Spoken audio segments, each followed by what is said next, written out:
Jangan cuma omon-omon. Anda tidak bisa memaksa seperti itu. Saya orang Islam lagi puasa, Pak. Jangan banyak pertanyaan yang berbulat-bulat nanti yang lain. Saya sejelasnya itu. Tadi saya sudah tegaskan. Ini didalilkan kami mahkamah berkepentingan mendapatkan penjelasan soal ini. Enggak, Jadi, tapi saya bertanya. Jangan dianggap kehadiran orang itu tidak penting. Kami menganggap penting. Oke. Kalau Jadi begitu, jangan persoalkan kehadirannya lagi. Pak Hasyim tidur ya? Yang di sininya kepala desa, yang di sininya tokoh masyarakat yang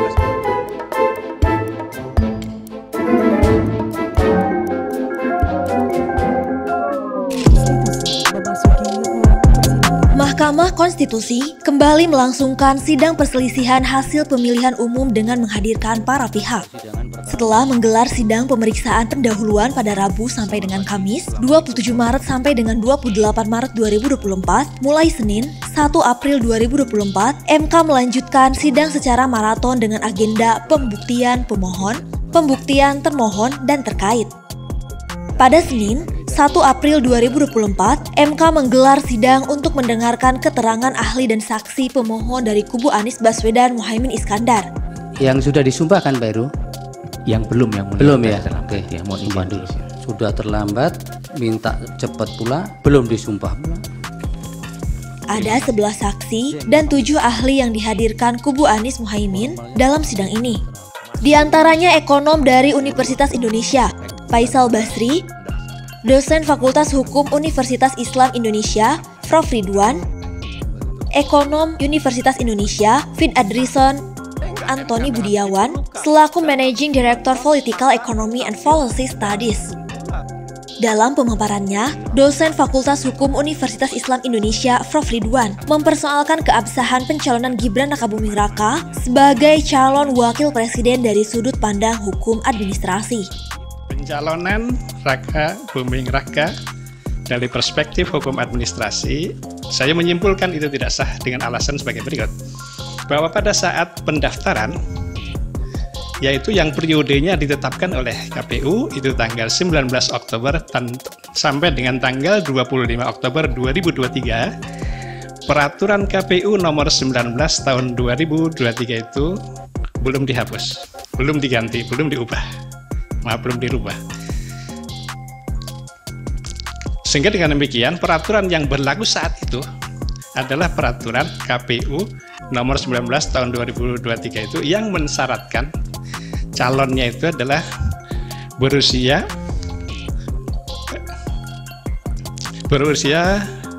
paling rendah 40 tahun. Sehingga dengan demikian pada saat pendaftaran itu ya yang bersangkutan memang belum berusia 40 tahun. Baru kemudian setelah itu ternyata diterima pendaftaran itu, baru kemudian penetapan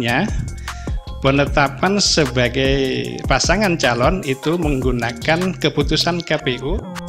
Ahli lainnya dari Universitas Indonesia, Fid Adrison menjelaskan ada bukti statistik yang kuat dan konsisten untuk menunjukkan hubungan positif kemiskinan dengan persentase perolehan suara petahana. Ia menegaskan, petahana atau kandidat yang didukung petahana akan mendapatkan persentase suara yang lebih banyak, terlebih di daerah dengan angka kemiskinan yang tinggi. Menurutnya, bantuan sosial sangat efektif dalam meningkatkan suara petahana atau kandidat yang didukung petahana, karena bansos bisa diklaim sebagai kebijakan pemerintah. Sementara Faisal Basri menyoroti politik gentong babi atau pork barrel yang dilakukan rezim Jokowi melalui pembagian bantuan sosial secara ugal-ugalan. Dana publik yang berasal dari APBN digelontorkan deras hingga menjelang hari pemungutan suara. Dalam rangkaian sidang ini, ada banyak momentum menarik, hingga memantik Ketua Majelis untuk usik mengingatkan beberapa peserta sidang yang bersikap berlebihan. Berikut adalah 7 cuplikan menarik dan menggelitik yang terjadi dalam persidangan pada 1 April sampai dengan 3 April 2024. Memasuki ruang persidangan.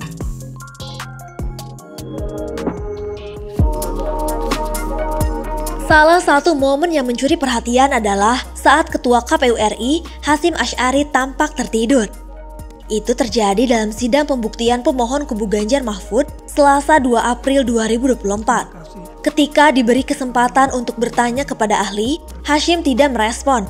Ia yang sebelumnya tampak menunduk seketika menegakkan kepalanya saat ditanya Ketua Mahkamah Konstitusi, Soehartoyo. Dari termohon ada pertanyaan? Pak Hasim tidur ya?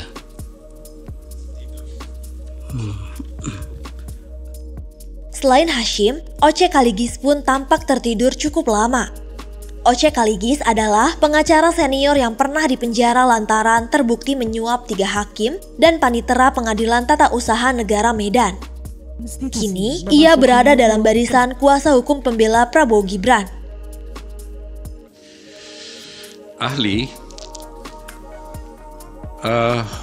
tadi saudara mengatakan bahwa ada pelanggaran administratif dalam penetapan Gibran sebagai calon wakil presiden. Bahwa ketika mengubah peraturan KPU 19/2023 merupakan sebuah keharusan hukum atau sesuatu yang bersifat imperatif. Kami butuh penjelasan ini agar kita dapat pencerahan terkait dengan persoalan ini. Terima kasih. Institusi memasuki ruang persidangan. Kejadian menggelitik lainnya adalah saat salah seorang kuasa hukum Prabowo Gibran salah menyebutkan data pemilu 2014. Ia yang bertanya kepada ahli mengatakan kalau dalam pemilu 2014, Jokowi bisa menang Pilpres saat berhadapan dengan SBY. Mendengar itu, Yusril Iza Mahendra yang merupakan ketua tim hukum Prabowo Gibran sontak bereaksi melambaikan tangannya, seolah ingin mengoreksi kesalahan rekannya. Baik, Yang Mulia. Menyambung dari pertanyaan rekan sejawat kami Prof. Otto, saya ingin bertanya kepada ahli. Saya sangat tertarik dengan teori gentong babi yang dipaparkan oleh ahli. Pertanyaan saya, pada tahun 2004, SBY bisa memenangi Pilpres atas Megawati. Apakah teori gentong babi ini juga berlaku? Yang kedua, tahun 2014 Jokowi menang atas SBY dalam Pilpres. Dan kita ketahui bahwa Jokowi bukan petahana atau didukung petahana. Demikian juga SBY waktu itu juga bukan petahana dan bukan didukung oleh petahana waktu itu Megawati. Apakah berlaku juga teori gentong babi ini? Momen lain yang juga menyita perhatian adalah ketika Hotman Paris disentil Ketua Mahkamah Konstitusi, Soehartoyo, dalam sidang pada 1 April 2024. Belum disumpah. Pengacara yang identik dengan cincin dan gaya hidup hedonisnya itu tidak bisa menahan nafsu bicaranya, sehingga harus dihentikan Ketua MK. Peristiwa itu terjadi ketika Hotman bertanya kepada ahli Antoni Budiawan yang mengatakan kalau perpanjangan pemberian bantuan sosial yang diputus Presiden Jokowi tanpa persetujuan DPR merupakan pelanggaran konstitusi. Seandainya benar Jokowi melakukan pelanggaran konstitusi, Hotman bertanya, apakah Mahkamah Konstitusi berwenang memutuskan pemilu harus dibatalkan dan diulang? Majelis juga tadi pertanyaan Hotman Paris belum dijawab, apakah permohonan pemohon dengan tuduhan Jokowi melakukan korupsi bisa dipakai oleh MK sebagai dasar membatalkan pemilu hanya karena keahlian beliau? Belum dijawab Majelis. Tolong dijawab. Iya, tidak usah terlalu semangat. Bapak mau jawab tidak? Saya itu serahkan karena keputusannya adalah di mahkamah, jadi saya menyerahkannya kepada mahkamah. Iya itu Pak Hotman. Bukan wewenang saya. Ahli juga tidak harus dipaksakan untuk menjawab, apalagi untuk sama dengan yang diinginkan. Majelis dan ahli ini kan juga menjawab berdasarkan data, jadi bukan hanya berdasarkan omon-omon. Mohon izin Majelis, kan dia yang memulai, dia yang mengatakan Jokowi korupsi, dia yang mengatakan ini, dia harus konsekuen dong sebagai ahli menerangkan.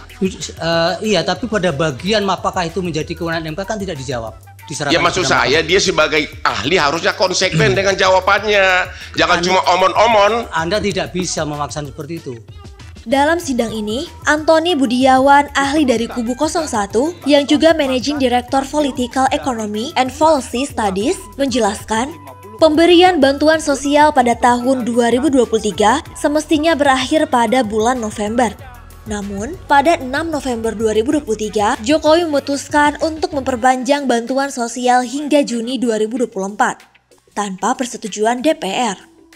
Seolah tidak kapok, Hotman mengulang perbuatan yang sama dalam sidang yang berbeda.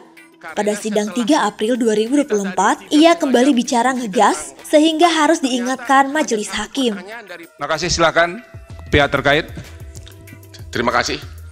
Pertama-tama saya mengucapkan terima kasih hormat yang setinggi-tingginya kepada Yang Mulia Bapak Arief Hidayat. Karena setelah kita tadi 3,5 jam diskusi tentang IT, ternyata hanya satu pertanyaan dari Pak Arief Hidayat yang mengatakan, kalau memang akhirnya yang dipakai adalah manual dan perhitungan berjenjang, ngapain kita ribut-ribut lagi bicara Sirekap? Itu tadi pertanyaan dari Pak Arief Hidayat. Ya, yang dilihat adalah manual dan perhitungan berjenjang. Ngapain kita bahas-bahas lagi tentang Sirekap ini? Ya, sekali lagi saya hormat saya kepada Bapak Arief Hidayat karena Bapak sudah mengingatkan kami bahwa kami ini adalah sarjana hukum. Dari tadi kita kuliah komputer. Pertanyaannya apa? Pertanyaannya apa, Pak Hotman? Sebentar Pak Hotman. Tadi pada waktu mengirim tabik saya lihat cincinnya bagus-bagus itu. Pertanyaan saya, saudara saksi, kalau ternyata yang dipakai dalam SK pengumuman final perhitungan suara adalah manual dan perhitungan berjenjang, bukan hasil dari Sirekap, masih perlu nggak Bapak kuliah di sini? Masih perlu nggak kita bahas tentang Sirekap? Ya, masih perlu nggak Bapak? Masih perlu nggak saksi menjawab pertanyaan dari Pak Repli dan Bambang yang selalu ngeyel tentang Sirekap ini? Pak Hotman, tadi saya sudah tegaskan, ini didalilkan kami mahkamah berkepentingan mendapatkan penjelasan soal ini. Enggak, jadi, tapi bukan, saya bertanya jangan aja, dianggap kehadiran orang itu tidak penting. Kami menganggap penting. Oke, kalau jadi begitu, jangan persoalkan kehadirannya lagi.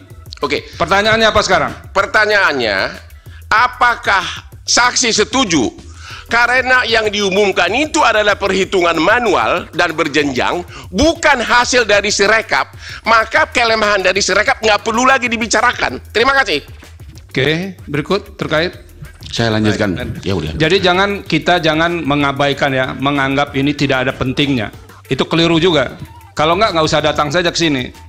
Sama yang silakan. Majelis, yang mulia. Majelis Cukup. Maksud saya. Cukup Pak Bambang. Pernyataan ngeyel itu juga nggak pantas diucapkan. Sudah saya sampaikan tadi. Silakan. Hotman. Baik, terima kasih Yang Mulia. Nah, bagian ini pun tidak kalah menggelitiknya. Pernyataan Ketua KPU soal Bawaslu yang tidak mengaktifasi Silon untuk mengakses proses pendaftaran dan verifikasi Capres-Cawapres dibantah langsung Bawaslu. Beda suara antara dua penyelenggaraan pemilu itu membuat Ketua Mahkamah Konstitusi berkomentar tidak kompak. Keterangan Bawaslu ketika kemarin menyatakan bahwa dalam pencalonan Presiden, teman-teman Bawaslu menyatakan tidak diberikan akses silon Presiden pada waktu proses pendaftaran maupun verifikasi. Sebetulnya pertanyaan tersebut juga sudah muncul di dalam putusan, dalam pemeriksaan DKPP, dan kami sampaikan sesungguhnya kami telah memberikan akses silon untuk akun silon untuk pemilu presiden, pencalonan presiden. Namun demikian sampai dengan batas waktu terakhir teman-teman Bawaslu belum pernah mengaktifasi akun tersebut. Apa yang disampaikan Ketua KPU bahwa Bawaslu tidak mengaktifasi silon, saya bantah di sini karena tersampaikan di muka umum bahwa kami diberi aktivasi, tapi setelah dibuka itu tulisannya di login itu, maaf akun Anda tidak mempunyai akses untuk login sampai selesai, dan itu juga kami sampaikan sebagai bukti juga di keterangan tertulis kami Yang Mulia. Terima kasih Yang Mulia, mohon maaf. Ya itu gimana, tidak kompak gitu. Berikutnya, ada momentum Hakim Mahkamah Konstitusi menantang Bawaslu untuk mendetailkan temuan masalah-masalah dalam pemilu 2024 yang jumlahnya mencapai ribuan, termasuk ada intimidasi terhadap penyelenggara yang terjadi di 1.000 lebih TPS. Terima kasih Pak Ketua. Ini memang lebih banyak ke Bawaslu ya, karena berkaitan dengan poin-poin penting dalam penyelenggaraan pemungutan suara dan penghitungan suara. Oleh karena itu, ini jumlahnya kan fantastis nih yang ada di siaran pers Bawaslu ini. Nah ini yang perlu didetailkan kepada kami. Ini seberapa masif ini sebetulnya. Oleh karena itu, mempertegas ya apa yang disampaikan Prof. Eni tadi, 13 masalah pemungutan suara itu yang jumlah TPS-nya ribuan semua. Lalu ada 6 masalah penghitungan suara yang jumlahnya juga ribuan.